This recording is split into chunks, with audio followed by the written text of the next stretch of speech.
How healthy is a low-carb diet? Well, here's the interesting thing. We talk about low-carb diets as if they're a fad diet, but in fact, the diet we're on is the biggest fad diet ever invented.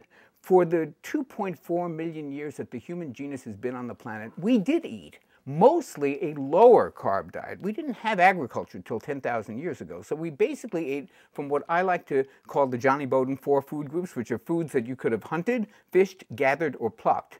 So we didn't even have growing, really, till agriculture was invented. And we certainly didn't have a grain-based society, and we certainly didn't have processed carbs. So basically, this diet that we're told to eat, which is about 60% carbohydrates, is a very, very modern invention. And if you look at the results of it for the last 2, 3, 4 decades, they have not been good.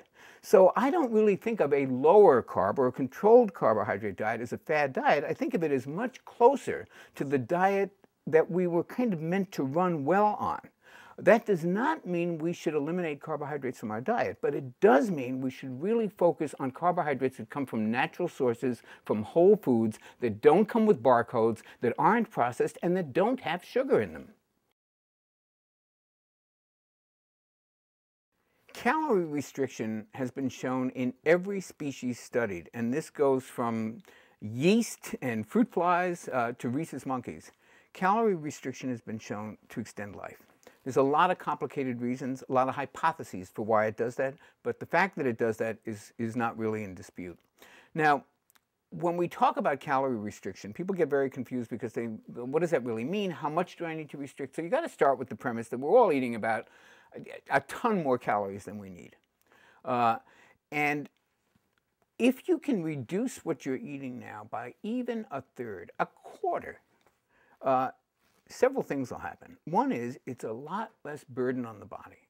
There's a lot less insulin secreted, which has definitely got some connection to aging and certainly to things like metabolic syndrome and heart disease and diabetes.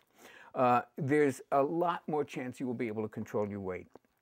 So calorie restriction doesn't really have to be this horrible life of deprivation, and there's a calorie restriction society where they count every gram of everything, and they're all very thin and they don't look very happy, but they are very healthy. I don't think we need to necessarily go to that level of commitment to get a lot of the benefits of just cutting back. One of the things I talk about in The Most Effective Ways to Live Longer is a strategy that comes from Okinawa, and they have a saying there, and it's called hara hachibu.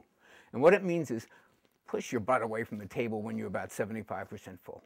Most of us eat too fast, so we don't even give our bodies time for there's a hormone that's made in the gut, it's called CCK, goes up to the brain and says, hey dude, you've had enough to eat. Well, most of us eat so fast, we don't even let that message get to the appetite centers. Slowing down, eating a little more mindfully, and maybe pushing away when you're about 3/4 pleasantly full. You don't really have to be stuffed. That is enough of a calorie restriction strategy to get a lot of results with.